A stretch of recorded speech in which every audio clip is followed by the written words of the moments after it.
ආයිබෝන් කියලා පිළිගන්න ඕගොල්ලෝ සියලුම දෙනාම ඉන්වෙස්ටර් think YouTube channel එකට. ඔයගොල්ලන්ට මතක ඇති මම කලින් වීඩියෝස් දෙකකින් කතා කළා මේ Moody's ලංකාව කොහොමද ඩවුන්ග්‍රේඩ් කරපු හැටි සහ ඒකට ගවර්න්මන්ට් එක දීපු රෙස්පොන්ස් එක මොකක්ද කියලා මම පැහැදිලි කරා. ඒතකොට ඒකෙදි මම කතා කළා මොන වගේ හේතු නිසාද ලංකාව CAA1 කියන ලෙවල් එකට Moody's ඩවුන්ග්‍රේඩ් කරන්න හේතුව කියලා. ඒතකොට තාම අපි Fitch සහ S&P එකෙන් තමයි B- ලෙවල් එකේ එකක් උඩින් ඉන්නේ. නමුත් ඒකේ රිවිෂන් එකත් අපිට ඉස්සරහට සමහරට බලා ගන්න පුළුවන් වෙයි. ඒක ඒ තත්ත්වෙම තිබ්බොත් හොඳයි. ඒගොල්ලොත් පල්ලෙහාට ආවොත් තමයි ප්‍රශ්න වෙන්නේ කියලා මම ඔයගලන්ට පැහැදිලි කරලා දුන්නා.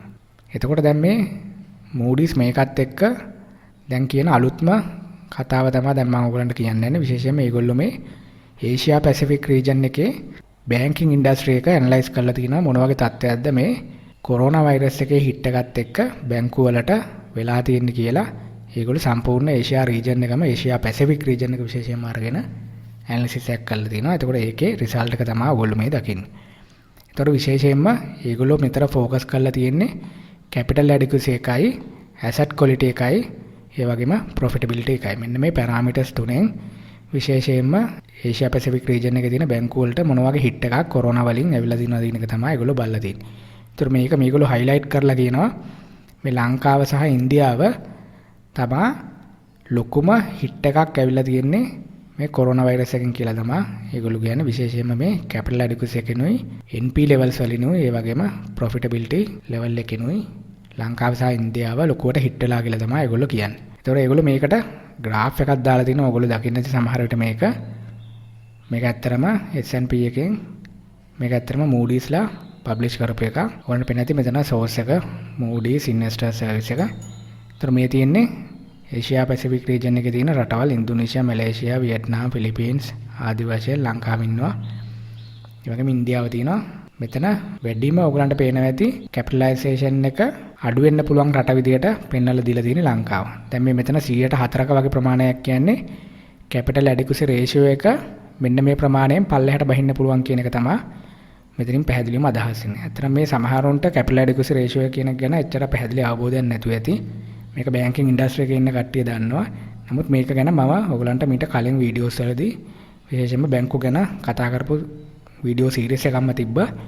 ඒව හරහා මම ඔයගලන්ට පැහැදිලි කරා එක්තරා දුරකට මොකද්ද මේ කැපිටල් ඇඩිකුසි එක කියන්නේ කියලා, කැපිටල් එකේ තියෙන වැදගත්කම මොකද්ද කියලා. ඒතර ඔයගලන්ට පේනවා ඇති පොඩ්ඩක් ලංකාව සහ ඉන්දියාව අනිත් ඒෂියා රීජන් එක ගත්තාන් පස්සේ පොඩ්ඩක් ක්ලියර් කට් වෙලා තියෙනවා. කැපිටලයිසේෂන් එක පැත්තෙන් අඩු වෙන්න පුළුවන් කියලා මේගොල්ලෝ බලාපොරොත්තු වෙනවා. විශේෂයෙන්ම මේ 2019 2022 කියන පීරියඩ් එක ඇතුළත මේ percentage wise වලින්. ඒතකොට ඇත්තටම මේක ටිකක් කට් ඔෆ් එකේ ඉන්න බැංක්ස් වලට තමයි මේක ප්‍රශ්නයක් එන්නේ. ඒ කියන්නේ කැපිටල් ලෙවල් එක 112 ලෙවල් එකේ වගේ ඉන්න කට්ටියට තමයි මේක ප්‍රශ්න එන්නේ. මොකද ඒක තමයි මිනිමම් ලෙවල් එක. ඒතකොට එතනින් උඩ තියෙන ගොඩක් ස්ට්‍රෝං බැංක්ස් ඕගොල්ලෝ තියෙන බව දන්නවා. මම ඒ ගැනත් විශේෂයෙන්ම පැහැදිලි කරා. විශේෂයෙන්ම කොමර්ෂල් බැංක් එක වගේ ගත්තොත් එහෙම කැපිටල් ඇඩිකුසි එක හොඳටම තියෙනවා. ඒ වගේම HNB මේ වගේ ලීඩින් බැංකු තියෙනවා. ඒකට ඒවට මේවා එච්චර ගැටලුවක් නෙමෙයි කොහෙත්ම.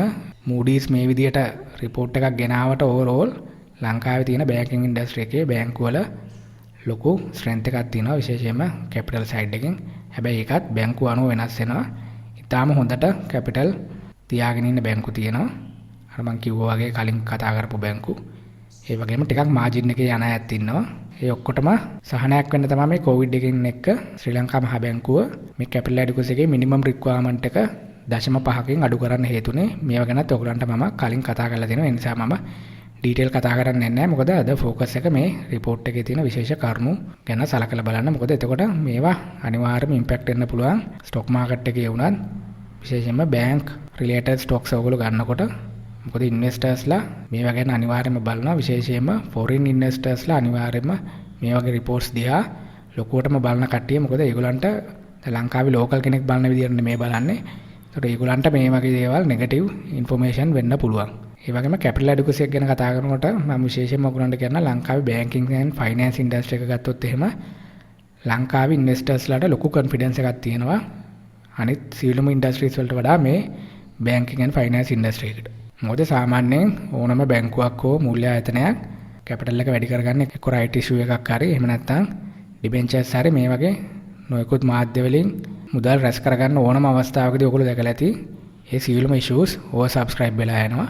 මොකද මේ වගේ කාලයකත් ඒ වගේ දේවල් ඕවර් සබ්ස්ක්‍රයිබ් වෙනවා කියන්නේ අනිවාර්යයෙන්ම කොච්චර කොන්ෆිඩන්ස් එකක් තියෙනවද කියන එක ගැන ඔයගලන්ට තේරෙනවා ඇති. ඒතර ඒකේ ක්‍රෙඩිට් එක එක්තරා දුරකට මහ බැංකුවටත් යනවා. මොකද ඒකේ නියාමනය ගැන ගොඩක් අය නොයෙකුත් කතා කිව්වත් අන්තිමේදී මිනිසුන්ට ඒ විශ්වාසය ගොඩ නැගිලා තියෙන එක ගැන තමයි වඩා වැදගත් වෙන්නේ. ඒ නිසා තමයි ඔය වගේ දේවල් සාමාන්‍යයෙන් ඕවර් සබ්ස්ක්‍රයිබ් වෙන්නේ.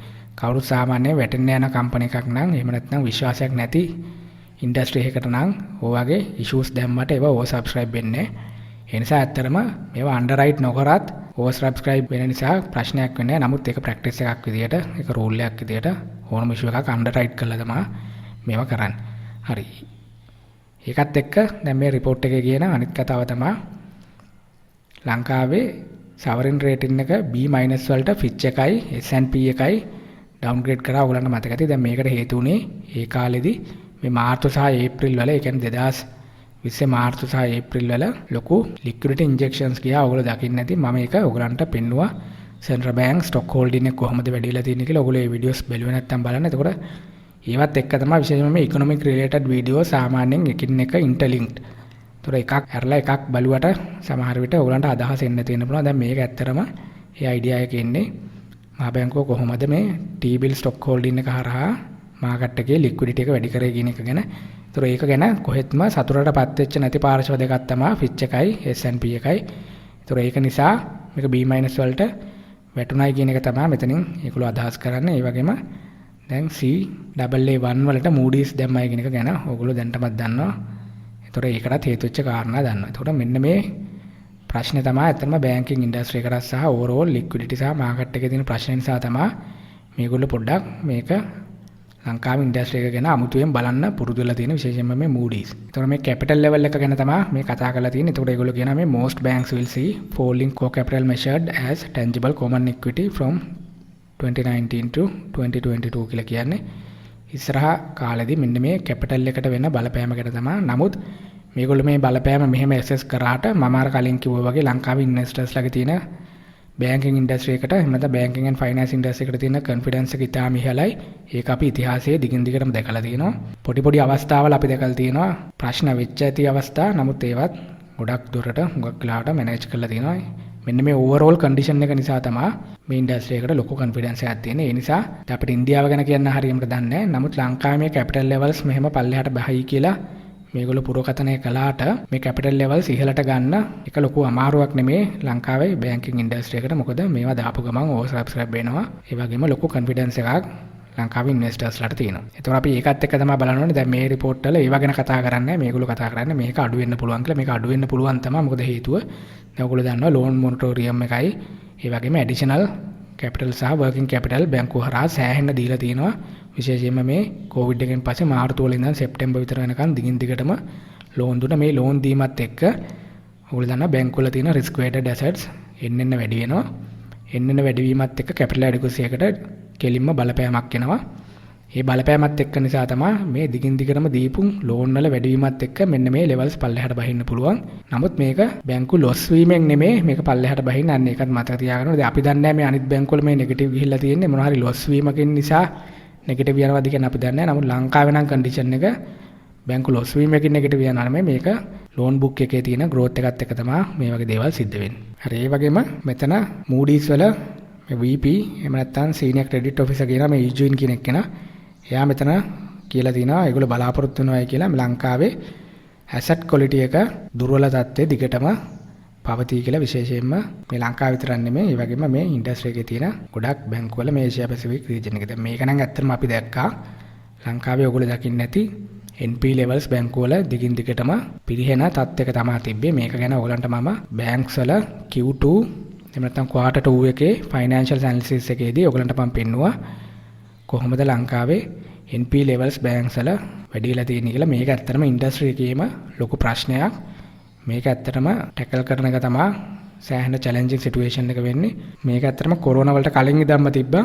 ඒ ඉඳන් ආපු ට්‍රෙන්ඩ් එක තමයි මේ තියෙන්නේ. එතකොට කොරෝනා වලට කලින් තිබ්බනම් දැන් මේ කොරෝනා කන්ඩිෂන් එකත් එක්ක ඉකොනොමි එක වීක් වෙනකොට අනිවාර්යයෙන්ම NP levels තව ඉස්සරහට වැඩි වෙන්න පුළුවන්. අන්න ඒක ඇත්තටම challenging situation එකක්. ඒ නිසා මේ කතාව ගැන ඇත්තටම අපිට පිළිගන්න පුළුවන්. ඒ නිසා බැංකු වලට ලොකු වගකීමක් තියෙනවා. බැංකු වලට විතරක් නෙමෙයි බැංකු සහ මූල්‍ය ආයතන හැම එකටම තමන්ගේ NP levels පුළුවන් තරම් control level එකේ තියාගන්න. මොකද දැන් ණය දෙන එකට liquidity ප්‍රශ්නයක් නැහැ. මේ සියලුම ආයතන වලට තියෙන ප්‍රශ්නේ liquidity ප්‍රශ්නයක් නෙමෙයි.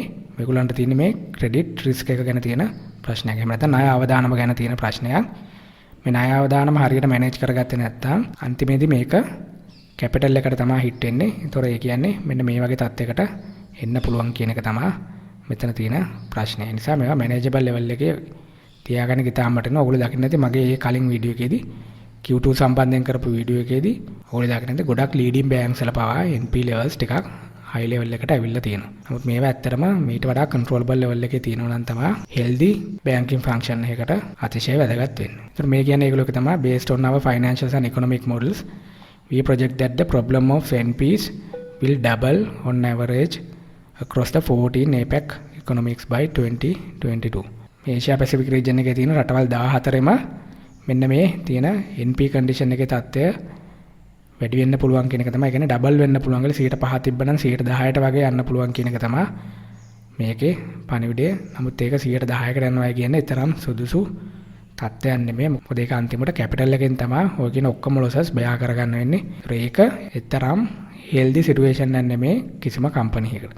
ඒ නිසා මේක ඇත්තටම කර්ටේල් කරන එක මේකට මෙෂර්ස් ගෙනල්ලා පුළුවන් තරම් ක්‍රෙඩිට් රිස්ක් එක අඩු කරගන්න එක අතිශය වැදගත් වෙනවා. දැන් ලික්විඩිටි තිබ්බ පමණින් බැංකු දිගට හරහට ණය දෙන්න ගියොත් එහෙම තමන්ගේ process එක තමන්ගේ ස්ක්‍රීනින් process එක රිස්ක් රේටින් එක client ගේ හරියට බලන්නේ නැතුව මේ වගේ වැඩ කරොත් එහෙම මේ කියන தත්ත්වයට නිකම්ම ඕනම රටක් ඇදිලා යන්න පුළුවන්. මොකද විශේෂයෙන්ම මේ තියෙන ඉකොනොමික් කන්ඩිෂන් එකත් එක්ක. ඒ නිසා මේ වගේ ඉකොනොමික් ෂොක් එකක් ආපු වෙලාවක තමයි විශේෂයෙන්ම බැංකු සහ මූල්‍ය ආයතන ඉතාම සැලකිලිමත් වෙන්න ඕන තමන්ගේ ණය දීමේදී. මොකද සමහරවිට බ්‍රාන්චස් වලින් කෙනෙක් හිතන්නේ නැති වෙන්න පුළුවන්.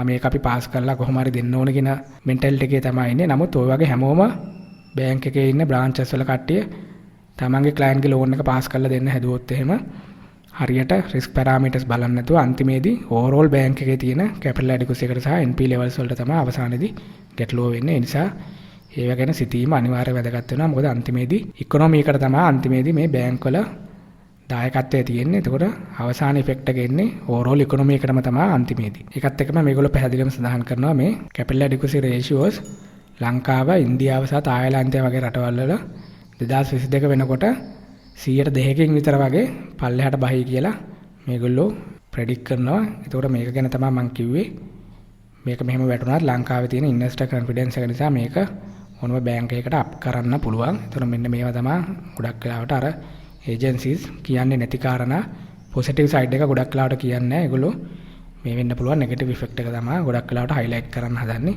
මොකද ඒතකොට මේ වගේ රිපෝට්ස් හරහා ඒගොල්ලන්ට හයිලයිට් කරගෙන ගියාම ඒගොල්ලන්ට ඉස්සරහා රේටින් ඩිසිෂන් එකේදී තවත් පල්ලෙහාට දාන එක පහසු වෙන්න පුළුවන්. ගොඩක් වෙලාවට මේ නෙගටිව් පොයින්ට්ස් දැම්මම. හැබැයි මේ නෙගටිව් පොයින්ට්ස් අතහැරලා දාන එක කොහෙත්ම සුදුසු නෑ කියන එක ගැන මම කලිනුත් පැහැදිලි කරලා දුන්නා. මොකද මේවා ඇත්තටම ත්‍රෙට්ස් කියලා අපි බාර ගන්න ඕනේ. එතකොට මේවා වලට හරි උත්තර අපි ඊළඟ රිවිව් එක එන්න කලින් අපි දුන්නොත් එහෙම ඉන්ඩස්ට්‍රි එක එහෙම නැත්නම් නේෂන් එක විදියට එතකොට මේගොල්ලන්ට මේ කියන විදියට රේටින් ඩවුන්ග්‍රේඩේෂන් වලට යන්න බෑ. ඒ නිසා මේ පොයින්ට්ස් වල වැලිඩිටි එකක් නැහැ කියන්න බෑ. වැලිඩිටි එකක් තියෙනවා. ඒවට නිසි පිළිතුරු හරියට දෙන්න ඉන්ඩස්ට්‍රි එකක් දැනගන්න ඕනේ. එතකොට තමයි මේක හැමෝටම වැදගත් වෙන විදියට හැමෝටම සුබදායි වෙන හෙල්දි ඉන්ඩස්ට්‍රි එකක් හැදෙන්නේ. ඒ වගේම මේගොල්ලෝ ප්‍රොෆිටබිලිටි එක ගැන කතා කරනවා. විශේෂයෙන්ම මේ රිටර්න් ඔන් ඇසට්ස් එක්ක හදපු කම්පැරිසන් එකක් මේගොල්ලෝ දාලා තිනවා. ඒකෙනුත් මේගොල්ලෝ කියන්නේ ලංකාව සහ ඉන්දියාව ප්‍රොෆිටබිලිටි අතිනුත් ලොකුවට පල්ලෙහාට වැටෙනවායි කියලා. දැන් මේ ඕගලන්ට පේන්නේ ඉන්නේ chart එක තමයි. දැන් ඕගලන්ට මේකේ පේන ඇති මේ ඇත්තටම ප්‍රොෆිටබිලිටි growth එක ගැන තමයි ඒගොල්ලෝ කතා කරලා තියෙන්නේ. 2019 20 21 සහ 22 projections එක්ක තමයි යන්නේ.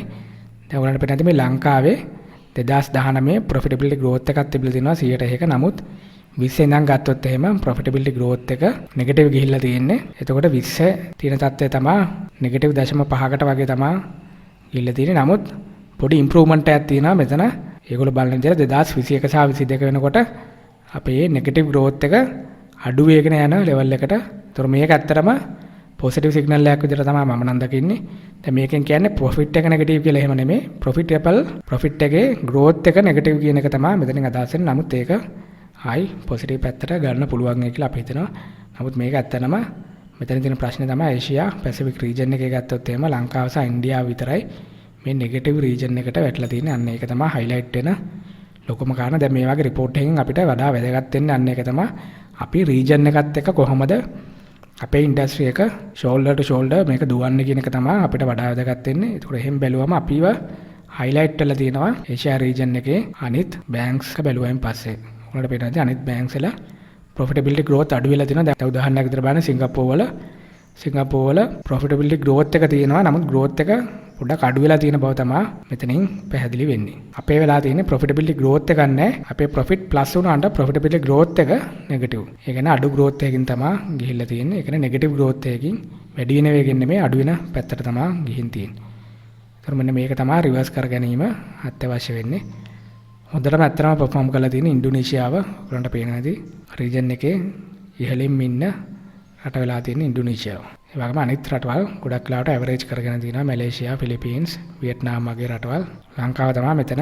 ලංකාව සහ ඉන්දියාව තමයි මෙතන highlight වෙලා තියෙන්නේ. ඒකනොත් ලංකාව විශේෂයෙන් මේගොල්ලන්ගේ prediction එක අනුව 2022 දී ඉන්දියාව උඩට එනවා. නමුත් ලංකාව එතන ඉන්නවා කියන එක තමයි මෙතනින් පැහැදිලි වෙන්නේ. නමුත් මේක මෙහෙම වෙන්නේ නැති වෙන්න පුළුවන් ඉස්සරහට. මොකද මේ predictions මේවා මේ විදිහටම තියෙන හේතුවක් නැහැ. මේවා ඊළඟ අවුරුද්ද වෙනකොට condition එක අනුව වෙනස් වෙන්න පුළුවන්. ඒතර මේක තමයි මේකේ ඇත්තටම සාරාංශය. විශේෂයෙන්ම මේගොල්ලෝ මේ profitability capital සහ NP levels ගැන කතා කරලා තිනවා. ඒතකොට මේ points එකක්වත් කවුරුත් අර valid නෑ කියලා අහක දාන්න හොඳ නෑ. මේ වගේ points වල තියෙන අනුතුරුදායක තත්ත්වය ගැන අවබෝධ කරගෙන industry එක ඉස්සරහට healthy level එකකින් ගෙනියන එක තමයි ඇත්තටම challenge එක වෙලා තියෙන්නේ. ඒ නිසා මේකේ තියෙන අර ගොඩක් වෙලාවට negativelyම කතා කරන points ගැන highlight කරන්න අවශ්‍ය නැහැ investors ලා වුණාම. මේකේ positive side එකකුත් තියෙනවා. ඒවා තමයි මම ඔයාලට පෙන්නලා දුන්නේ. නමුත් ඒවා හරියට manage කරගත්තේ නැත්නම් තමයි අන්තිමේදී අර rating agencies ඒගොල්ලන්ගේ review වලදී ලංකාවට එච්චර සුබදායක නොවන විදියට ඒගොල්ලෝ ratings දෙන්න පටන් ගන්න ඔන්න ඔය වගේ කාරණා නිසා. විශේෂයෙන්ම අර liquidity injection එක ගැන ඔයගොල්ලෝ දකින්න නැති මේකේ highlight කරලම තිබ්බා. ඒතොර ඒවා ඇත්තටම manage කරගෙන වෙන alternative methods හරහා යන්න පුළුවන් තත්ත්වයක් තියෙනවා තමයි වඩා වැදගත් වෙන්නේ. හරි ඒතොර මේක තමයි මේකේ සාරාංශය. මේ වගේ විශේෂ economic related issues ඇත්තටම මම මේක හරහා ගේනවා. ඒකට හේතුව අපිට ස්ටොක් මාකට් එක ගැන කතා කරන්න බෑ ඉකොනොමි එක ගැන නොදැන. ඉකොනොමි එකේ වෙන හැම සිදුවීමක් ගැනම අපි හැමදෙස්සම ටච් එකේ ඉන්න ඕනේ. එතකොට තමයි informed decisions අපිට ස්ටොක් මාකට් එක හරහා වුණත් ගන්න පුළුවන් වෙන්නේ. හරි ඕගොල්ලන් කමෙන්ට්ස් මේ section එකේම දාන්න.